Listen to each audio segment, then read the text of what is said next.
웨스터민스터 신앙고백서나 웨스터민스터 대소요리 문답에 대해서는 많이들 들어보셨고 잘 아시는 줄로 압니다.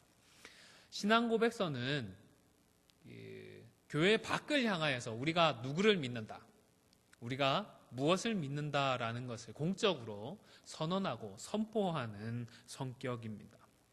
반면에 교리문답은 교회 내적으로 향하여서 교회 지체들에게 우리가 고백하는 내용들이 무엇인지를 질문하고 대답해주는 형식을 통해서 교육을 하는 것입니다.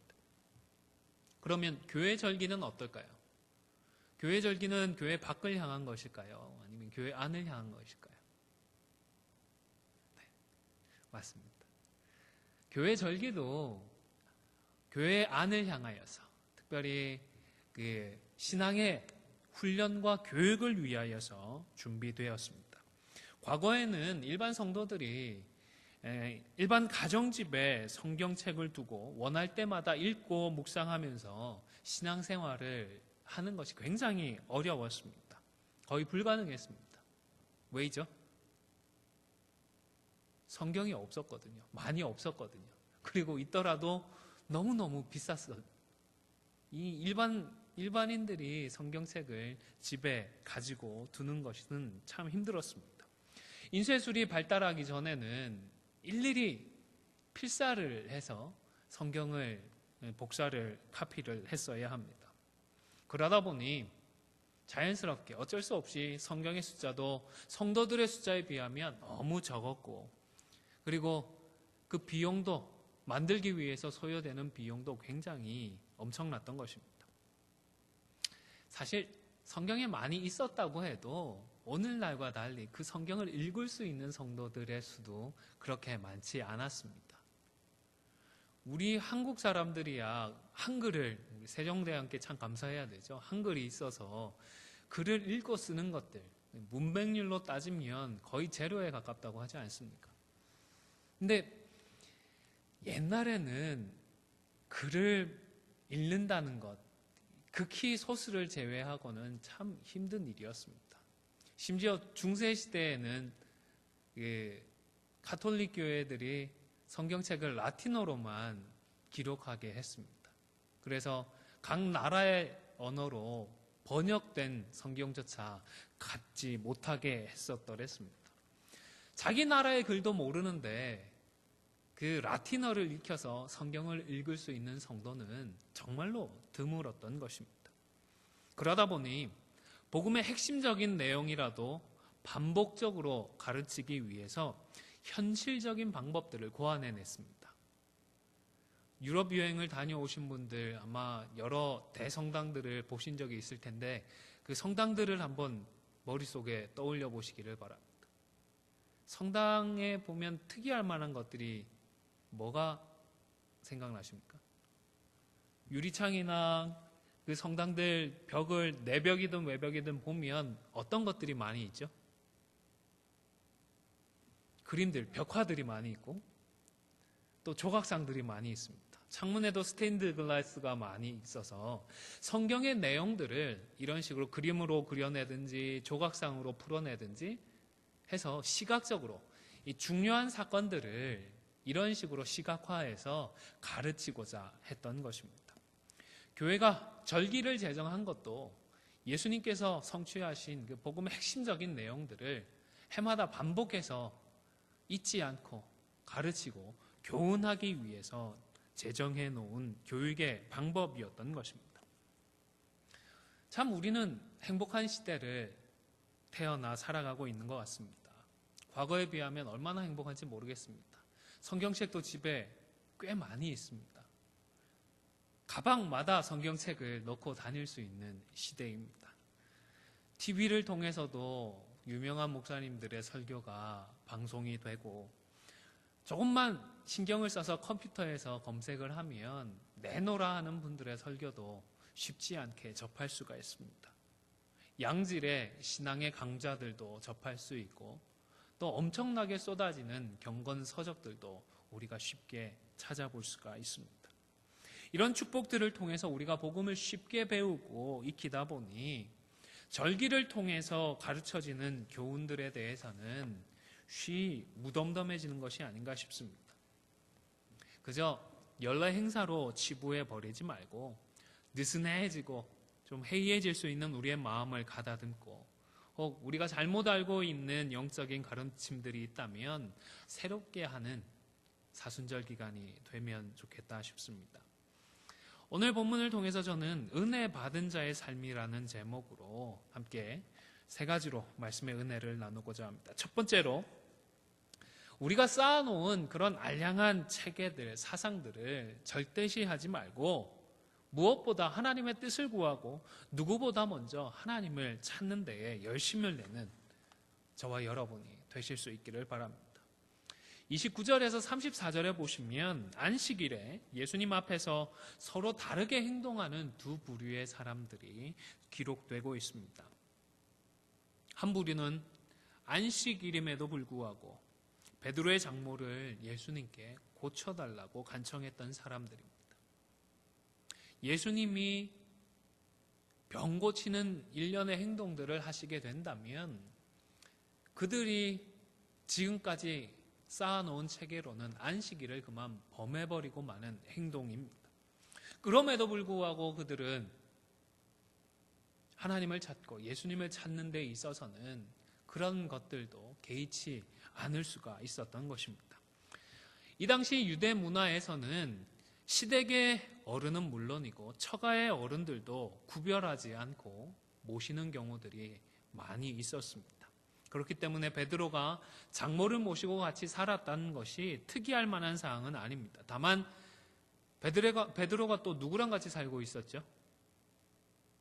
자신의 형제 안드레와 같이 살고 있었던 상황이기 때문에 장모님을 그 집에 같이 모시고 산다는 것이 쉬운 일은 아니었겠다 싶습니다. 그럼에도 불구하고 장모님을 모시고 살았던 이유가 있었습니다. 장모님의 몸이 좋지 않았기 때문입니다. 누군가가 병간호를 하고 보살펴 드리지 않으면 정말로 어려운 그런 상황에 처해 있었던 것 같습니다. 사용된 단어들도 보면 이 열병이 단기간이 아니라 장기간에 걸친 만성적인 질환일 가능성이 높습니다. 이런 상황을 잘 아는 베드로의 주변의 사람들은 비록 안식일임에도 불구하고 염치불구하고 예수님께 고쳐주실 것을 간청했던 것입니다. 하나님께 부탁하고 하나님의 은혜를 구하고 예수님께 나아갈 때는 이것저것 계산하지 말고 그저 하나님께로 달려 나아가야 하는 것입니다. 물론 공적으로 예배를 드리는 시간에도 다른 사람을 전혀 개의치 말고 나만 제대로 하자, 내가 좋은 대로 하자, 그런 말씀을 드리는 것이 아닙니다. 우리가 정말로 하나님을 찾고 하나님의 은혜를 구하고 하나님의 긍휼을 구할 때에는 이것저것 좀 계산하지 말고 따지지 말고 어떻게든 먼저 하나님께로 나아가고 하나님께 부르짖고 우리 주님을 찾을 수 있기를 바랍니다. 사실 마가복음 1장은 예수님의 권세에 대해서 특별히 강조를 합니다. 예수님의 길을 예비할 사람이 있다는 그 사실부터 이야기를 하는데, 누군가의 길을 예비해주는 존재가 있다는 것 자체가 그 사람의 권위가 얼마나 대단한지를 보여주는 근거가 아닌가 싶습니다. 그것도 사람들 중에서 가장 큰 자라고 평가를 받는 세례 요한이 예수님의 길을 예비했던 것입니다. 그뿐이 아니죠. 성령께서 강림하셔서 하나님께서 예수님을 직접 인정해 주셨습니다. 그리고 예수님도 스스로의 권세로 사단의 시험도 물리치셨습니다. 연속된 기록인 오늘 본문들 역시 예수님의 이 놀라운 권세에 대해서 말씀을 해주고 있습니다. 오랫동안 사람을 괴롭혀왔던 병마도 예수님의 권세에는 굴복하고 말았습니다. 뿐만 아닙니다. 율법조차도 예수님은 자신의 권위로 완전하게 하실 수가 있었습니다. 사실 권위나 권세라고 하는 게 그저 단순히 주장한다고 해서 생기는 것은 아니지 않습니까? 우리가 내 말이 맞다라고 아무리 주장한들 주변 사람들이 들어주지 않으면, 반응해두지 않으면, 인정해주지 않으면 아무 소용이 없습니다. 그렇죠? 예수님의 이 권위는 도대체 어떻게 다른 사람들에게 인정을 받을 수 있었던 것일까요? 그것은 예수님의 말씀과 행동이 아버지 하나님의 뜻을 제대로 헤아린 뒤에 나온 것임을 그들이 보고 듣고 깨닫고 있었기 때문입니다. 조금 색달라 보이고 기존에 그들이 추구했던 길과는 달라 보이더라도 그 예수님의 가르침이 율법의 정신에 위배되지 않고 오히려 율법을 완성하는 가르침임에 틀림없었기 때문에 다른 사람들 역시 인정하고 따르고 있었던 것입니다. 물론 이것을 믿지 않으려고 하던 사람들은 끝까지 부정을 했지만 말입니다. 반면에 다른 부류의 사람들은 안식일에는 율법이 규정한 제한된 행동만을 하고자 했습니다. 사실 율법의 가르침은 명확합니다. 그런데 그 율법을 우리의 현실에 적용을 하면서 살아가려고 하다 보니까 애매한 상황들이 생깁니다. 현실적인 어려움들이 봉착합니다. 그래서 어떻게 하는 것이 율법을 지키는 것이고 어떻게 하면 어기는 것인가 명확하게 하기 위해서 많이들 노력을 해왔습니다. 현실적인 기준들을 마련해 왔던 것입니다. 좋은 의도로 시작을 했는데 시간이 흘러가면서 어느새 율법의 핵심은 그만 사라지고 단순하고 무정한 규례들만이 남아 있었습니다. 바짝 말라버린 규정들만이 남아 있었습니다. 그래서 축복으로 하나님께서 주셨던 그 율법이 사람들에게 참된 자유를 주기는커녕 오히려 아주 큰 걸림돌이 되고 있었던 것입니다. 하나님께서 사랑으로 주셨는데 오히려 사람들을 숨막히게 하는 올무가 되고 있었던 것입니다. 32절을 보십시오. 저물어 해질 때에 모든 병자와 귀신 들린 자들을 예수께 데려오니 했습니다. 많은 사람들이 병자들에게 예수님이 필요하다는 사실을 알고 있었습니다. 많은 사람들이 귀신 들린 사람들에게는 우리 예수님만이 유일한 길이다 라는 사실을 알고 있었습니다. 그러나 그럼에도 불구하고 그들이 쌓아 올린 그 체계들 때문에 예수님께로 환자들도 귀신 들린 자들도 데리고 나아가지를 못하고 있었던 것입니다. 말씀의 정신이 무엇인지 끊임없이 돌아보고 자신들의 생각을, 자신들의 체계를 점검해야 했지만 어느 순간부터 그들은 그 일을 소홀히 여기고 말았던 것입니다. 그저 겉으로 드러난 조항들을 준수하고 따라가는 것으로 만족하고 그들의 책임을 다하고 있었고 하나님의 뜻을 이루어가고 있다 착각을 하고 있었던 것입니다. 우리도 하나님 앞에서 은혜 입은 자로 합당하게 살아가기를 소원하고 있습니다. 거룩하고 정결한 그리스도의 신부로 살아가기를 원합니다. 이것들을 돕기 위한 여러 가지 은혜의 방편들도 우리가 추구를 합니다. 그런데 우리가 복음의 참된 정신을 계속해서 돌아보지 않고 점검하지 않으면 이것들조차 오히려 하나님께로 나아가는 우리의 길을 막아버릴 수가 있습니다.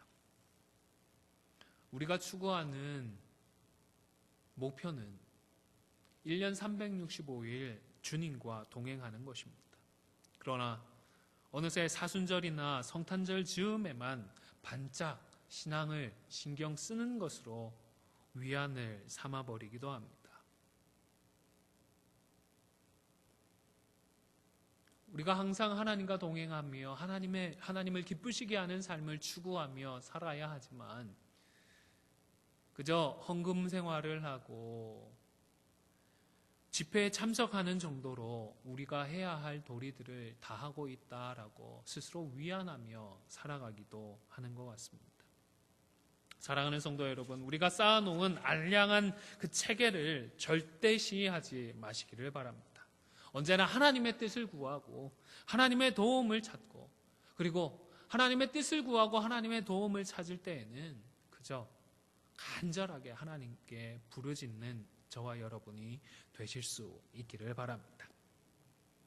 두 번째로, 예수님처럼 영적인 우선순위에 따라 행하는 저와 여러분이 되실 수 있기를 바랍니다. 이날 예수님께서 고쳐주셨던 환자와 귀신 들린 사람들의 숫자가 어느 정도 되었을까요?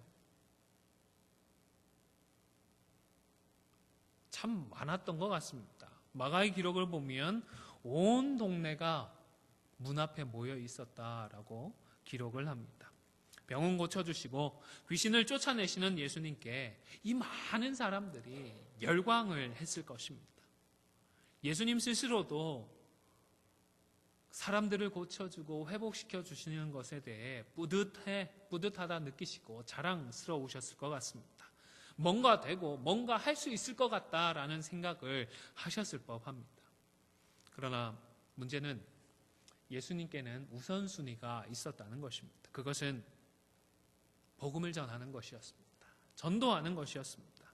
병을 고쳐주고 귀신을 쫓아내는 그 일도 정말 귀하고 의미 있는 일이었지만, 꼭 필요한 일이었지만, 예수님의 1차적인 우선되는 목표는 전도였던 것입니다. 아마 예수님도 좀 마음이 흔들리셨던 것이 아닌가 싶습니다. 그러니까 새벽부터 일어나셔가지고 한적한 곳을 찾아서 기도하셨던 것이 아니겠습니까?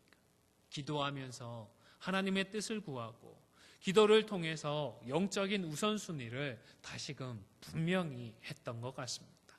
38절입니다.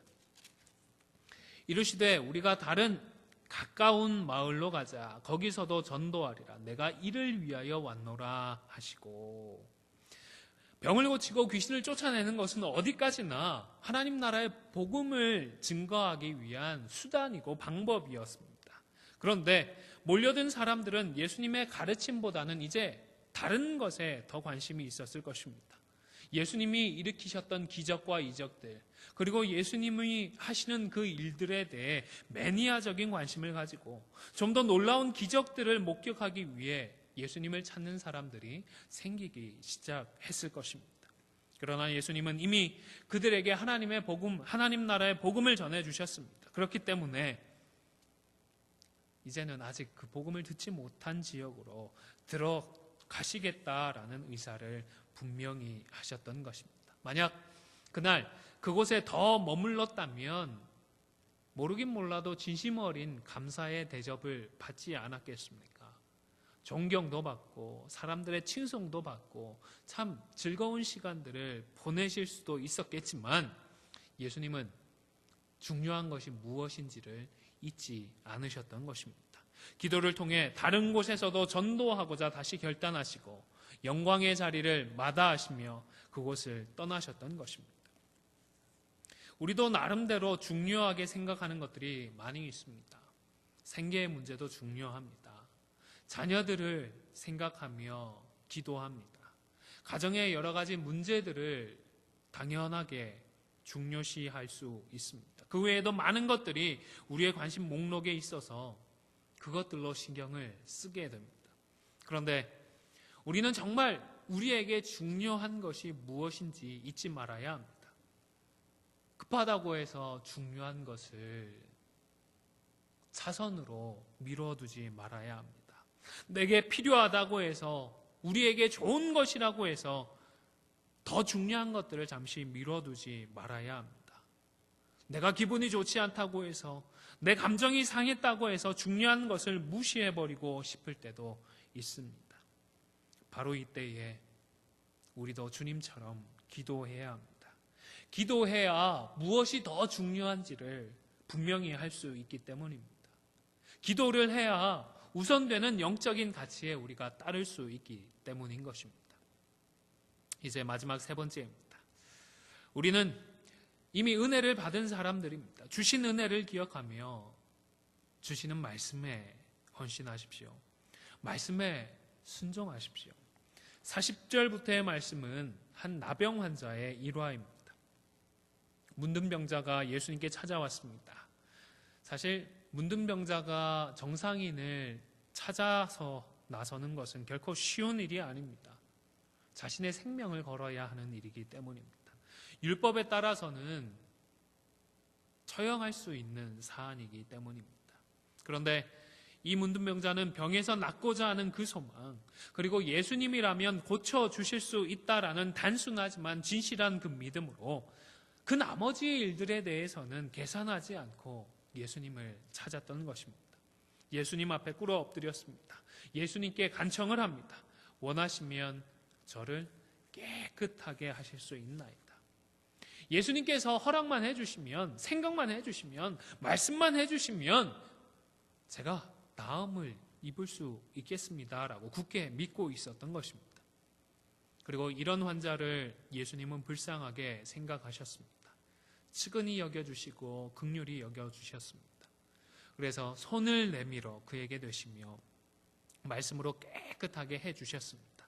예수님의 말씀이 끝나자마자 문둥병자는 깨끗하여졌습니다. 이제 예수님은 율법대로 정결함을 인정받는 절차를 따를 것을 말씀하셨습니다. 그리고 이런 권면을 하시면서 이 일을 다른 사람에게 이야기하지 말라고 당부를 하셨습니다.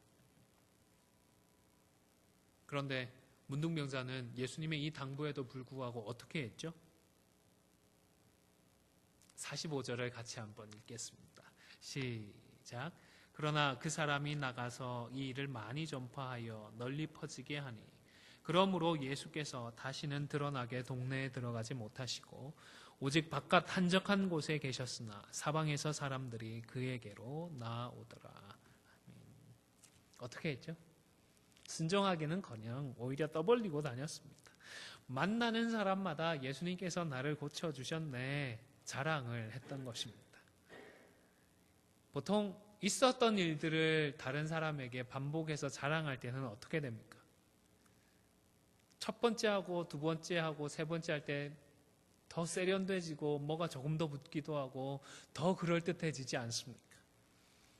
이 사람을 만나서 얘기하고 다음 사람을 만나서 얘기할 때에 있었던 일들이 더 감질맛 나게 표현이 되고 좀 더 드라마틱하게 표현이 되지 않았을까 싶습니다. 그러다 보니 사람들 사이에 예수님은 일약 스타가 되어 버렸을 것입니다. 하지만 예수님이 이런 결과를 바라셨던 것은 아니었습니다. 그리고 더 큰 문제는 이번 일로 말미암아서 예수님은 스스로 중요하게 여기시는 그 사역에 어려움을 겪게 되었다는 사실입니다.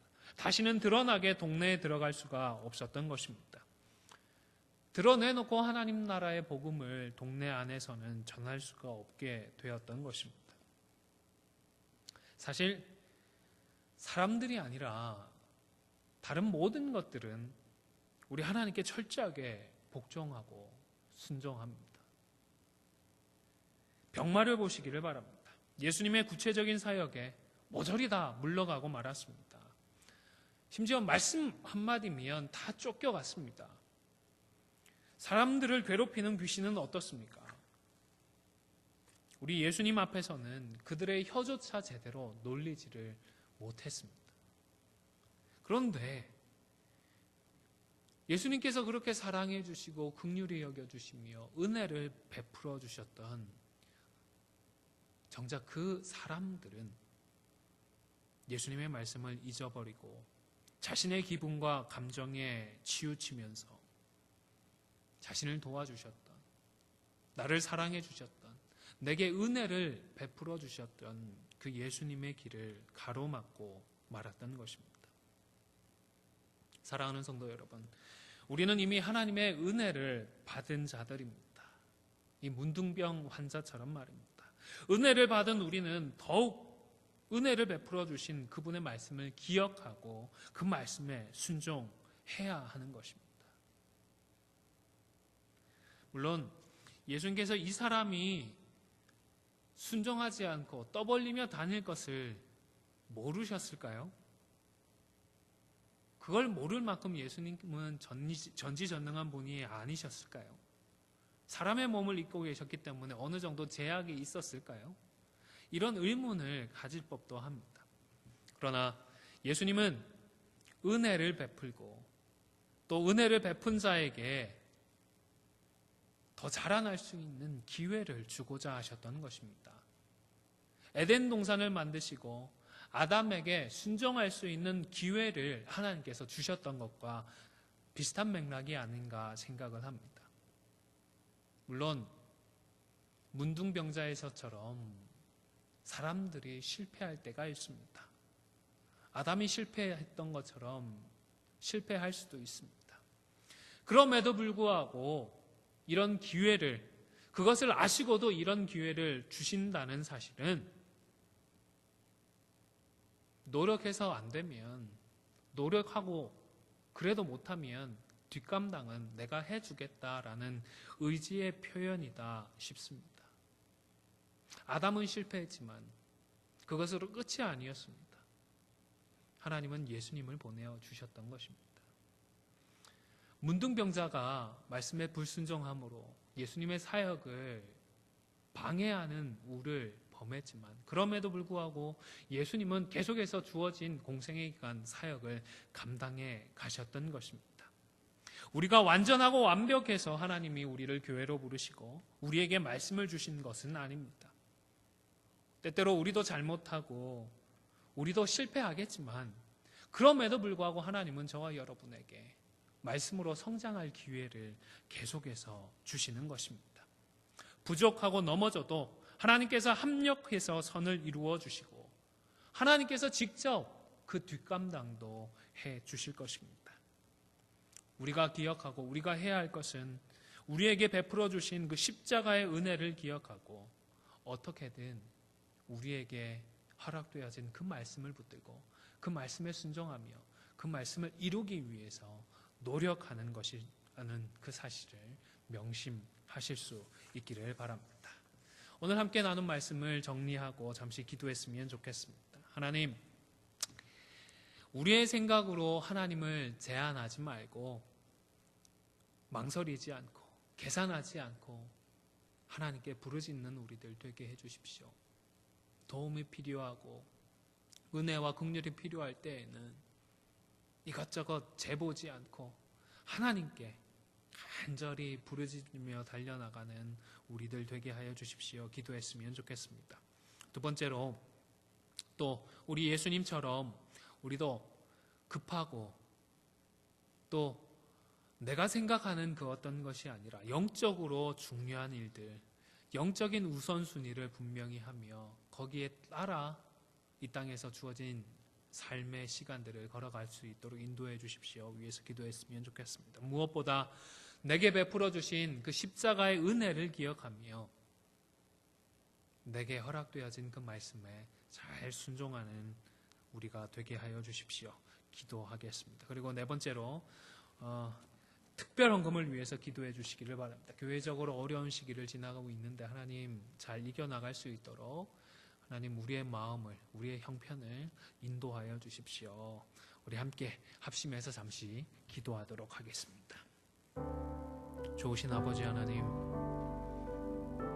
우리가 하나님을 찾아야 할 순간에 하나님의 도움과 긍휼이 필요한 그 순간에 우리가 이것저것 계산하지 않도록 인도하여 주십시오. 우리가 그동안 이루어놓고 쌓아놓은 체계들, 사상들 때문에 하나님을 찾고 하나님께 부르짖는 것들 망설이지 않도록 인도하여 주시기를 간절히 소원합니다. 하나님의 도움이 필요할 때마다 하나님께로 나아가게 하시고 하나님의 은혜와 긍휼이 필요할 때마다 하나님께 입을 열어 부르짖는 저희들 되어지게 하여 주시옵소서. 들어주시고 응답하시는 것은 하나님의 뜻에 달린 것이지만 우리를 사랑하시는 하나님 앞에 필요할 때마다 입을 열어 부르짖는 저희들 되어줄 수 있도록 주님을 찾는 우리들 되어줄 수 있도록 인도하여 주시옵소서. 아버지 하나님 뿐만 아니라 주님처럼 영적으로 중요한 일이 무엇인지를 분명히 하며 기도를 통해 영적인 우선순위를 반복적으로 점검해 나가고 세워나가는 우리들 되어줄 수 있도록 인도하여 주시기를 간절히 바라고 소원합니다. 우리에게 필요한 것들이 많이 있습니다. 우리의 중요한 것들이 많이 있습니다. 그리하여서 우리의 눈이 가려지고 아버지 하나님 우리의 감정이나 우리의 생각에 따라 흔들릴 때도 많이 있습니다. 주님 바라고 소원하기는 기도할 때마다 하나님 앞에 간구함으로 우리에게 필요한 영적인 우선순위들을 분명히 하며 거기에 따를 수 있는 저희들 되어질 수 있도록 인도하여 주시옵소서. 아버지 하나님 무엇보다 베풀어 주신 갚을 길 없는 그 은혜를 기억하는 저희들 되어질 수 있도록 인도하여 주시옵소서. 그 은혜를 기억하며 하나님의 말씀에만 순종하는 저희들 되어질 수 있도록 인도하여 주시옵소서. 불순종함으로 그분의 사역을 가로막았던 우를 범한 그들을 기억하며 아버지 하나님 동일한 실수를 반복하지 않는 저희들 되어질 수 있도록 주님 인도하여 주시기를 간절히 바라고 소원하옵나이다. 우리 안디옥 교회를 생각하며 아버지 하나님 허락하신 것들을 함께 나누기를 소원합니다. 특별 헌금으로 어려운 교회를 아버지 하나님 함께 공개하기를 소원합니다. 주님 인도하여 주시옵소서. 우리의 마음을 붙들어 주시옵소서. 우리의 여건들을 주님 붙들어 주시기를 간절히 바라고 소원하옵나이다. 아버지 하나님 우리를 통하여 하나님께서 우리 교회를 인도해 가시는 귀한 은혜들을 함께 경험하고 감사할 수 있는 시간들 되어질 수 있도록 하나님의 이름의 영광이 드러나는 귀한 시간들이 될 수 있도록 주님 인도하여 주시옵소서.